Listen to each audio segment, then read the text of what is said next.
రెడీయా? దశాబ్దాలుగా దగాకు గురై అన్యాయానికి గురై నెత్తురు మండిన ఒక జాతి ఎత్తిన జెండా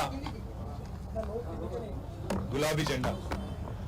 సరిగ్గా 25 సంవత్సరాల కిందట త్యాగాల పునాదుల మీద ఆనాడు తనకు అప్పుడున్న పార్టీ ద్వారా సంక్రమించిన డిప్యూటీ స్పీకర్ పదవికి, శాసన సభ్యత్వానికి, అట్లాగే పార్టీలోని రాష్ట్ర బాధ్యతలకు అన్నిటికీ కూడా గుడ్ బై చెప్పి తెలంగాణ రాష్ట్రం ఏర్పడితేనే ఒక స్వీయ రాజకీయ శక్తిగా తెలంగాణ ప్రజలు ఎదిగితేనే ఈ ప్రాంత సమస్యలకి చరమగీతం పాడొచ్చు, శాశ్వతంగా ఈ ప్రాంతం గతంలో ఏదైతే సిరి సంపదలతో తొలతూగిందో అట్లా మళ్ళీ ఉద్భవించవచ్చు అనే ఆలోచనతో పెద్దలు కేసీఆర్ గారు ఆనాడు 25 వసంతాల కిందట పార్టీని ఏర్పాటు చేసి కొండా లక్ష్మణ్ బాపూజీ గారు ఇచ్చిన ఆశ్రయం జలదృశ్యంలో జెండా ఎత్తిన విషయం మీకు తెలుసు.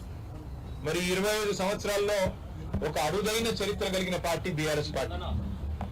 మొదటి 14 ఏళ్లు తన పోరాటంతో తెలంగాణ ప్రజలను ఐక్యం చేసి తెలంగాణ జాతిని మొత్తంగా ఎక్కడికక్కడ లక్షల సంఖ్యలో సమీకరిస్తూ వారికి తెలంగాణ రాష్ట్ర ఏర్పాటు ఆవశ్యకతను బోధిస్తూ అంబేద్కర్ గారు చెప్పిన విధంగా బోధించు, సమీకరించు, పోరాడు అన్నట్టుగా అడుగడుగున పోరాటాలు చేస్తూ ఢిల్లీ మెడలు వంచిన పార్టీ ఈ గులాబీ జెండా పార్టీ, ఈ బీఆర్ఎస్ పార్టీ.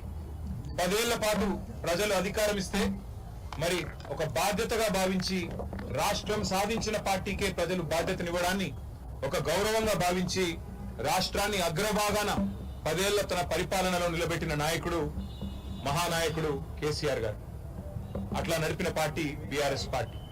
అదేవిధంగా గత 2.5 సంవత్సరాలుగా ఈ దుర్మార్గ అరాచక పాలనకు వ్యతిరేకంగా తెలంగాణలోని కోట్లాది మంది అణగారిన వర్గాల తరపున, అణగారిన ప్రజల తరపున ఇవాళ వారి గొంతుకై నిలుస్తున్నది బీఆర్ఎస్ పార్టీ.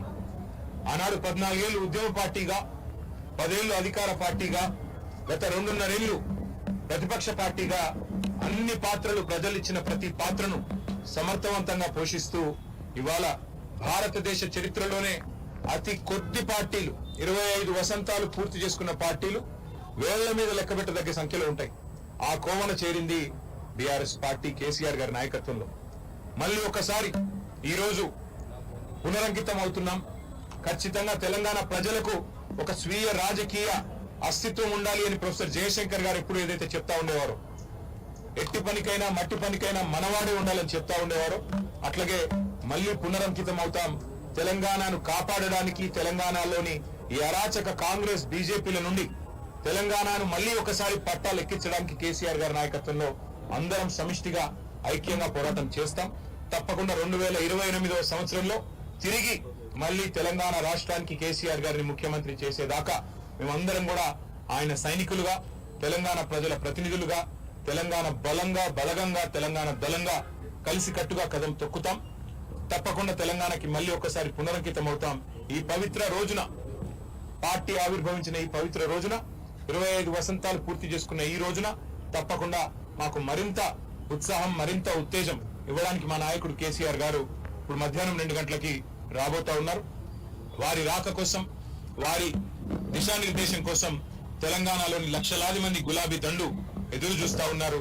ఈ సందర్భంగా వారికి కూడా నేను హృదయపూర్వకంగా 25 ఏళ్లుగా ఎత్తిన జెండా దించకుండా పోరాడుతున్న ప్రతి కార్యకర్తకి, ప్రతి నాయకుడికి, ప్రతి అభిమానికి, ప్రతి కేసీఆర్ సోదరుడికి, సోదరికి, సోషల్ మీడియాలో కూడా మా తరపున ఉధృతంగా పనిచేస్తున్న సోషల్ మీడియా వారియర్లకు, మాకు అండగా నిలబడ్డ జర్నలిస్టు మిత్రులకు, కవులు, కళాకారులకు, ఉద్యమంలో మొదటి నుండి ఆయువు పట్టుగా నిలిచిన మా విద్యార్థి సోదరులకు, అట్లాగే తెలంగాణ సాధనలో కీలకంగా పనిచేసిన ఉద్యోగులకి, అట్లాగే తెలంగాణ సాధనలో కీలకంగా పనిచేసిన మా న్యాయవాద మిత్రులకి, ప్రతి వర్గానికి, సబ్బండ వర్గాలకు, సకల జనులకు శిరస్సు వంచి ఇవాళ తెలంగాణ సాధనకు తోడ్పడ్డ ప్రతి ఒక్కరికి, కేసీఆర్ గారితో నడిచిన ప్రతి ఒక్కరికి హృదయపూర్వక వినమ్ర ధన్యవాదాలు తెలియజేసుకుంటూ ఈ సందర్భంగా మళ్ళీ పునరంకితం అవుతూ పునరుత్తేజంతో ముందుకు పోతామని తెలియజేస్తాం.